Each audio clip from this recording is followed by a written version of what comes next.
Anyway, eto nga mga kababayan, umpisahan natin dun sa madami daw picture and madami daw video na gumagamit ang ating pangulo, sabi daw po 'no, ng source ng SMNI na walang iba po kundi si Maharlika, mga kababayan, at si Glenn Chong.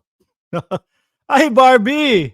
Oh, dun po sa live, 2 oras makalipas o 1 oras makalipas, mga bossing, ni Maharlika, nag-uusap yung dalawa. Yung dalawang bitter 'no, yung isa, hindi nabigyan ng posisyon, dahil nga daw po ano, mainipin, gusto ano agad, gusto posisyon agad, posisyon, walang iba po yun kundi si Glenn Chong, mga kababayan. Yung isa naman po, dahil nga wala na si Vic Rodriguez, hindi na naibigay siguro yung posisyon niya, si Maharlika, mga kababayan. So, napakadami daw pong pictures at video ni PBBM na ano daw nga, dahil kumbaga lagi-lagi daw pong gumagamit ang ating pangulo, mga bossings. Ayon po sa kanila, ha, ayon po sa kanila, mga kababayan.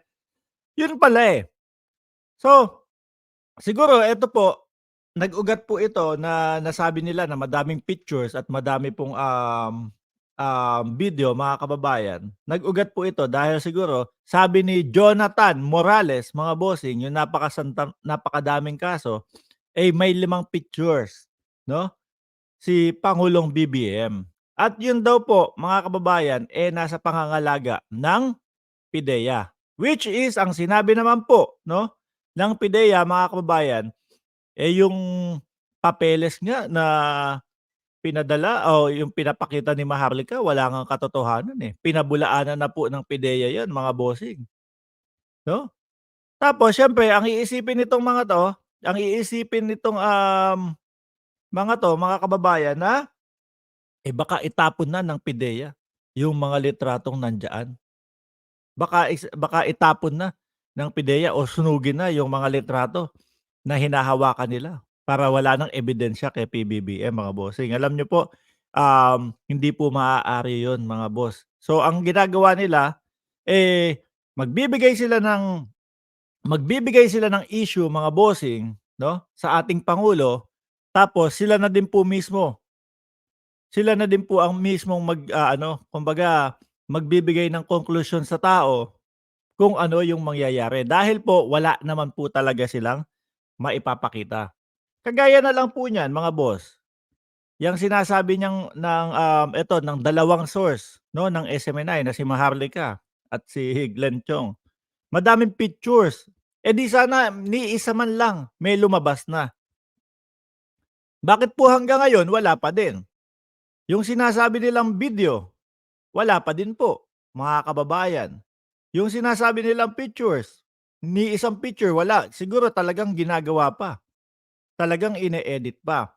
Alam niyo, medyo pinapa-subside na nila, mga kababayan, yung video, 'no? From video to picture na lang daw po, mga kababayan. Bakit? Kasi wala silang mailabas na video. Yung video napakahirap pong i-edit nun, mga boss chief amo sir. Yung video talagang, siguro kahit expert pa, mahihirapang gumawa nung video na yon, mga bossing, 'no? Kasi pagka ang ginawa nila diyan, AI, halatang-halata po. Kita po yung pagka-plastic ni Inday Sara dun. Ano sinasabi ko? Hindi, kitang-kita po yung pagka-plastic, 'no? Hindi ko kagaya, ayan, tingnan niyo, mga kababayan. Alam niyo na tao talaga yung nagsasalita, hindi AI. Kasi yung AI, medyo may pagka-plastic po ang itsura nun, 'no? Parang BP, mga mga kababayan. Kaya po, ilabas na nila na ang tagal-tagal po, 'no? Ang tagal-tagal, paulit-ulit, ilang ilang, halos ilang buwan, taon na yata, magtataon na yata na pinapaulit-ulit nila itong ano, picture at video na sinasabi nila, pero hanggang ngayon wala pa din pong maipakita. So ngayon, mga kababayan, umabot na din po 'no, aabot na sa Senado at sa, kung di ako nagkakamali, April 30 yung magiging hearing, mga bossing, sa Senado nung, kay Jonathan. Pero ako, Kasi nakita ko yung ano, yung schedule. Basahin ko sa inyo, mga kababayan, hindi ko na lang po mai-ano, basahin ko sa inyo yung schedule. Babasahin natin. April date, April 25, notice of public hearing. Ayan po. Notice of public hearing for Vice Chairperson Jinggoy Ejercito Estrada, Christopher Go, patay, at Francis Tolentino. Ayan. Si Jinggoy hindi ko alam ang stud niya, pero yung dalawa, maka-DDS siya, si Tolentino at si Christopher Bongo. Members, Binay, Grace po, Cynthia Villar, Robin Hood Padilla. Patay kay Robin Hood. Eto naman po mga kababayan, dahil nga po alam natin na um, makakibuloy ito, siyempre Duterte yan, ano? JV Ejercito, Mark Villar, Risa Ontiveros, Loren Legarda, um, Joel Villanueva, Aquilino Pimentel, and Ronald Bato. Ayan yung mga uupo po, no? Dito sa hearing nila, mga kababayan. At ang pag-uusapan, yung alleged PIDEA leaks and 1.2 tons of yung shrubs seized in Batangas. Yun daw po yung pag-uusapan, mga kababayan. Pero duda ako dito, mga bossing, no? Duda ako dito na talagang 'wag naman sasama ang loob niyo, Maharlika. Yung PIDEA leaks siguro dadaanan lang po 'yan dahil walang kakuwenta-kuwenta, mga bossing. Una, andiyan po yung, departamento ng PIDEA, mga kababayan, na sinasabi na walang katotohanan na po 'yan. Unang-una na po 'yan, 'di ba? Siyempre kaysa maaksaya yung panahon o yung oras, mga bossing, 'pag walang kakuwenta-kuwenta, daanan na lang. Isang tanungan lang o ilang anuhan lang tapos pumokus na tayo doon sa talagang merong mga ebidensya at merong mga, sinasabi yung taong bayan, 'di po ba?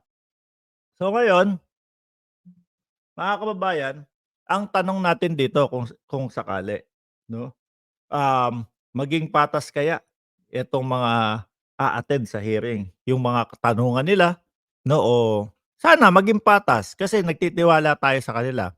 'Wag lang maging parang kibuloy yung mga, um, galawan nitong mga senador natin. Kasi kitang-kita naman po natin, mga kababayan, yung mga galawan nila dun sa ano, sa kaso ni Kibuloy, mga bossing. Yung isa magba-bodyguard, yung isa mag-aano, mag-a-attorney na, halos mag-a-attorney na si Binoy kay Kibuloy, 'di po ba? So, kung talagang merong, video, matagal na po lumabas 'yan, 'no? Kung talagang merong picture, kahit isa, nailabas na din po nila 'yan. Sa sobrang gigil nila sa ating pangulo, kasi po hindi sila nakaposisyon. Lalong kawawa ang Pilipinas kung itong mga tao na 'to, naupo, 'no? Naupo sa ano, nagkaroon ng posisyon sa gobyerno. Diyos ko po Lord, naku po, kawawa ang Pilipinas. Unang-una tignan mo, puro tanim ebidensya lang yung alam sa buhay. 'Di ba mga boss? Hindi dapat 'yan ano, kumbaga ako nga dapat yang mga 'yan hindi na pinapansin, tumungo tayo dun sa pangalawa nating topic, etong si Jonathan Morales, mga bossing. So, ayon din po sa kanilang vlog, mga kababayan, 'no, yung kani-kanina lang 2 oras makalipas. Ayon po sa kanilang vlog, mga boss, eh, sinasabi nila dun sa tao na, naku, baka gurgurin na si ano, si Morales papunta dun sa Senado.